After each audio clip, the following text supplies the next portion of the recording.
नमस्कार, आप देख रहे हैं 5 की बात। मैं हूं नगमा और मेरे साथ मेरे सहयोगी अखिलेश शर्मा। शुरुआत करते हैं किसानों की बात से। देश भर में किसानों का प्रदर्शन जारी है। 3 किसान कानूनों और कहीं कहीं श्रम कानून के खिलाफ भी गुस्सा दिख रहा है।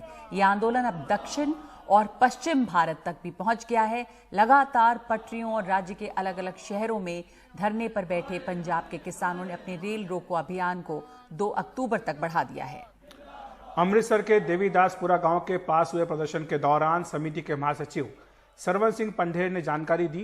उन्होंने कहा कि ऐसे में सितंबर से किसानों के चल रहे रेल रोको आंदोलन को लेकर रेल सेवा पर असर जारी है। पंजाब आने जाने वाली ट्रेनें लगातार बंद हैं, जिससे यात्रियों को परेशानी का सामना करना पड़ रहा है।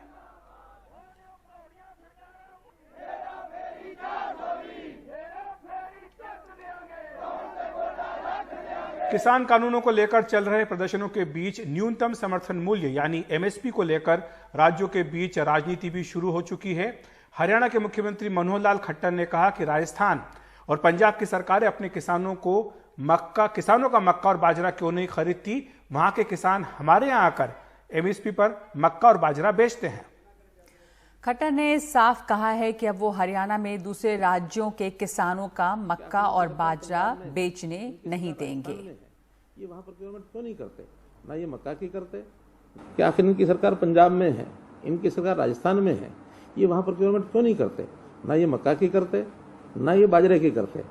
और चूंकि मक्का और बाजरा एमएसपी पर हरियाणा सरकार हम ही अब जब से आए हैं तब से कर रहे हैं, तब से इन प्रांतों के लोग भी अपना मक्का और बाजरा यहाँ ला करके बेचना शुरू कर दिया है।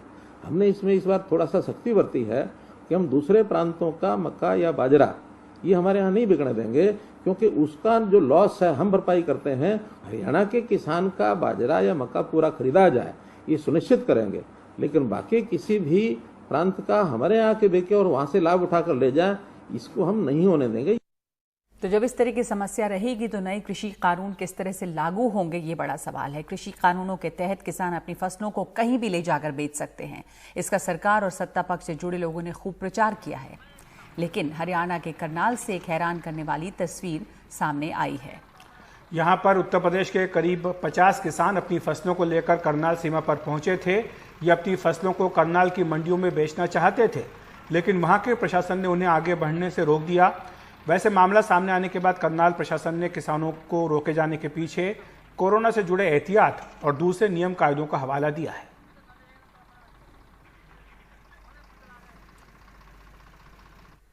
कांग्रेस लगातार इन नए कृषि कानूनों का विरोध कर रही है। इस कानून के बारे में कांग्रेस नेता राहुल गांधी ने देश के कुछ किसानों से बातचीत की है। राहुल गांधी ने किसानों के साथ वीडियो कॉन्फ्रेंसिंग के जरिए बात की है और वीडियो के जरिए इस बातचीत में कहा है कि न्यूनतम समर्थन मूल्य पर कानून बनना चाहिए। साथ ही किसानों ने काफी मुखर होकर कृषि बिल का विरोध किया है।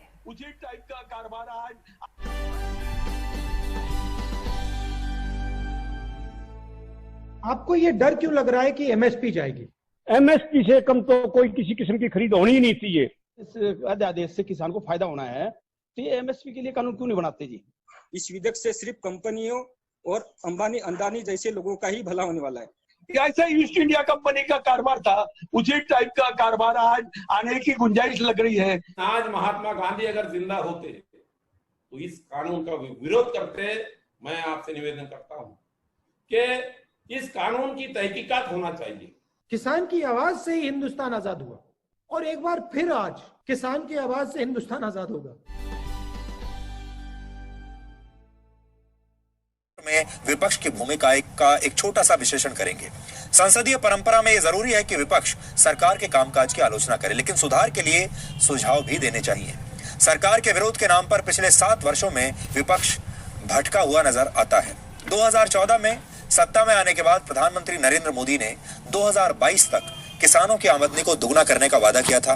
केंद्र सरकार का मानना है कि अगर खेती से जुड़े कुछ पुराने कानूनों में बदलाव कर दिए जाएं तो किसानों की आमदनी दुगनी हो सकती है, लेकिन विपक्ष जिस तरीके से इसका विरोध कर रहा है उस पर अब शक होता है। आज प्रधानमंत्री नरेंद्र मोदी ने विपक्ष की इसी सोच पर सवाल उठाया है। प्रधानमंत्री मोदी ने आज वीडियो कॉन्फ्रेंसिंग के जरिए उत्तराखंड में एक सीवेज ट्रीटमेंट प्लांट का उद्घाटन किया और इस मौके पर उन्होंने आज क्या कहा, विपक्ष के बारे में आपको सुनना चाहिए। जिन सामानों की, उपकरणों की किसान पूजा करता है, उन्हें आग लगाकर ये लोग अब किसानों को अपमानित कर रहे हैं। साथियों, वर्षों तक ये लोग कहते रहे एमएसपी लागू करेंगे,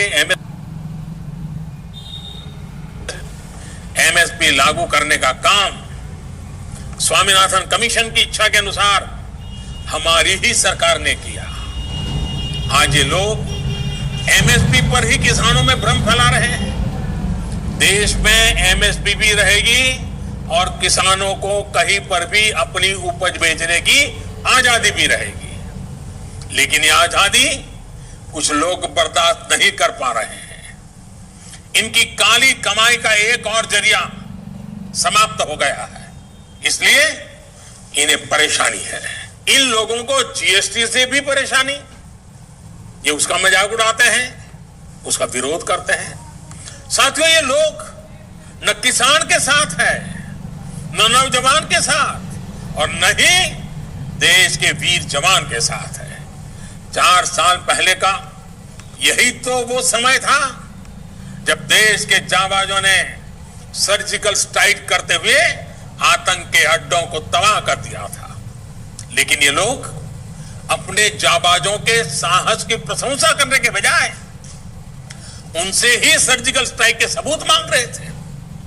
देश के लिए हो, जो भी काम हो रहे हो, हर काम का विरोध करना इन लोगों की आदत हो गई है।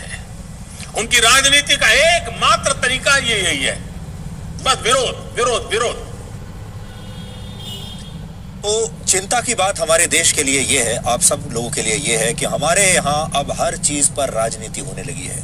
हमारे यहाँ सेना पर राजनीति होती है, हमारे यहाँ अगर कोई बलात्कार का मामला सामने आ जाए उस पर राजनीति होती है, हमारे यहाँ किसानों पर राजनीति होती है। यानी